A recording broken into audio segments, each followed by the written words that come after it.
Well, it sure has been a windy afternoon across central Illinois, and you would have known all of the weather if you had downloaded the WCIA 3 weather That's app. right. And joining me here with a little more information on those gusty conditions outside is WCIA 3's Jack Gerfen, who is now our new Ask Your Meteorologist. Yeah, after we hired Amelia, we've all been like totally reshuffled our schedules now, so I get to do this now on Wednesdays. And we are so glad that I'm excited.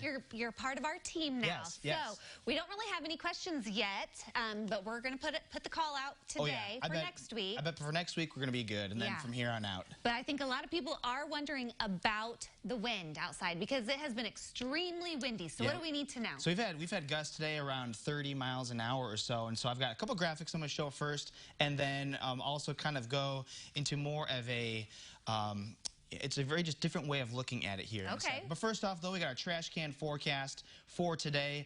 We've got wind gusts that have been around 30 miles an hour, and so out of the northwest. And so that means that your trash can might be in your neighbor's yard today. Tonight, though, they'll weaken, and then tomorrow they shouldn't be too bad. But right now, as you can tell, it's out of that cold direction, out of the northwest, with our sustained winds at around 15 miles an hour or so, and then with our gusts at around 25 or so. They're beginning to come down a little bit more. They're closer to 30 a few hours ago. But as you can see there, though, that we definitely still have some wind gusts out there. Yeah, we do.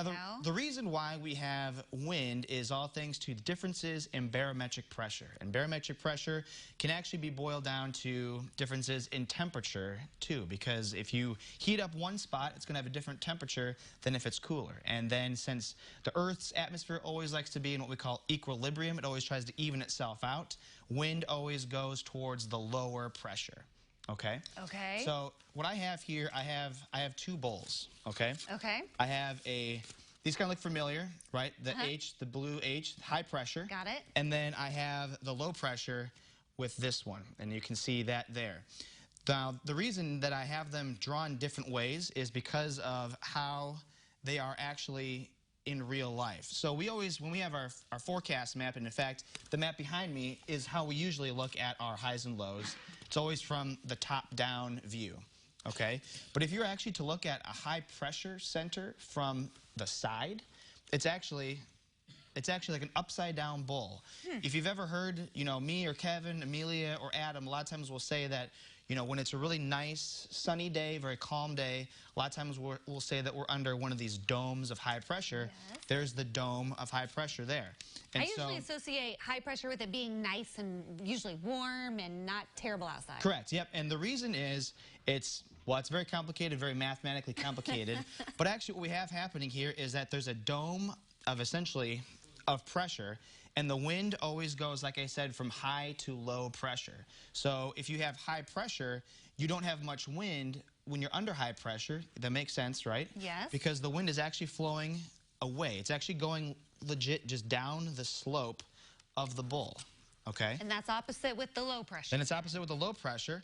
And we always think of low pressure as, you know, there's weather going on. There's storms, there's snow, there's something going on. And the reason is because our wind is traveling to the center. The wind is traveling down the slope to the center of the low, and it can't go down any farther because it'll hit the ground. So it actually comes into the center, and we have rising motion in the middle of it, and that's what makes our big systems that have rain and things like that. And then one last thing. If they're close together, if a high and low are really close together, then the slope is really, really strong, really deep, like you're going down a really, really steep sledding hill. That's what makes your wind faster. So the farther apart they are, the weaker the wind is going to be. If they get really close together, which they are today, it's going to be a little bit windier. Well, you know what? Kevin never made us plates models, so we're already loving having you. Hey, I wanted to make sure I went out with a bang, and I know like wind is not exactly the most interesting topic, but I thought, you know what? It'll show a different way of describing how we get wind. So yeah, it's basically going from high to low pressure. There you go. Yeah.